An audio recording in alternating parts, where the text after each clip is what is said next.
Assalamu alaikum wa rahmatullahi wa barakatuh, chers frères et sœurs. J'espère que vous allez bien.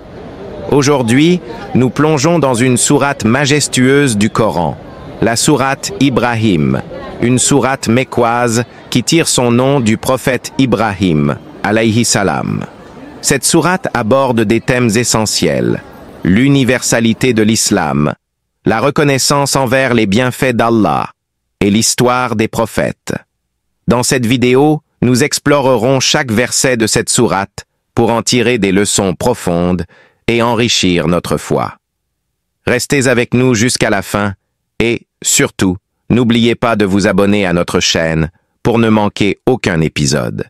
Voici un livre que nous avons fait descendre sur toi, afin que par la permission de leur Seigneur, tu fasses sortir les gens des ténèbres vers la lumière. Allah s'adresse ici au prophète Muhammad, alayhi salatu wa salam, soulignant que le Coran est une lumière pour guider l'humanité.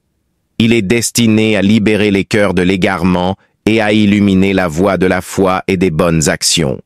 Dans le verset suivant, Allah nous rappelle que tout ce qui existe dans les cieux et sur la terre lui appartient. Cette vérité souligne sa majesté et confirme l'universalité de l'islam, un message pour toute l'humanité. Comme le dit le prophète, alayhi salam, il a été envoyé pour guider non seulement les Arabes, mais l'ensemble des hommes. Allah rappelle les épreuves que le peuple de Moïse a traversées et insiste sur l'importance de la reconnaissance. Être reconnaissant envers Allah, c'est bénéficier de ses immenses bienfaits. D'un simple « Alhamdulillah », nous affirmons notre gratitude pour tout ce qu'il nous offre. Mais attention, l'ingratitude nous éloigne de la miséricorde divine. Prenons donc l'habitude de remercier Allah dans chaque aspect de notre vie.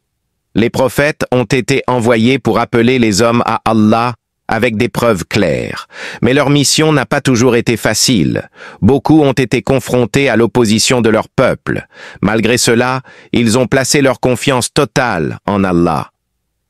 Allah nous rappelle également que les mécréants, s'ils rejettent la vérité, subiront des conséquences terribles. Quant aux croyants, leur foi et leurs bonnes œuvres les conduiront à une récompense éternelle, le paradis. Allah compare la foi à un arbre majestueux aux racines fermement ancrées et dont les branches s'élèvent vers le ciel. Cet arbre symbolise la parole « La ilaha illa Allah » et les bonnes actions qui montent vers Allah. En revanche, une mauvaise parole est comme un arbre sans racines, incapable de produire de bons fruits. Cette parabole nous invite à cultiver notre foi à travers des paroles sincères et des actions pieuses. La sourate Ibrahim tire son nom du prophète Ibrahim, alayhi salam, un exemple de foi et de soumission totale à Allah. Il a prié pour que sa descendance, établie près de la Kaaba, reste attachée à la prière et au monothéisme pur. Sa confiance en Allah et ses invocations sincères nous enseignent l'importance de prier pour nous-mêmes et nos proches. Chers frères et sœurs, la sourate Ibrahim nous enseigne des leçons inestimables. Soyez reconnaissants pour les bienfaits d'Allah, cultivez la foi comme un arbre solide et suivez l'exemple des prophètes dans leur patience et leur dévotion. Que ce rappel soit bénéfique pour chacun d'entre nous. N'oubliez pas d'aimer, de commenter et de partager cette vidéo pour diffuser ces enseignements. Qu'Allah vous bénisse, qu'il nous guide tous sur le droit chemin. Salam alaikum wa rahmatullahi wa barakatuh.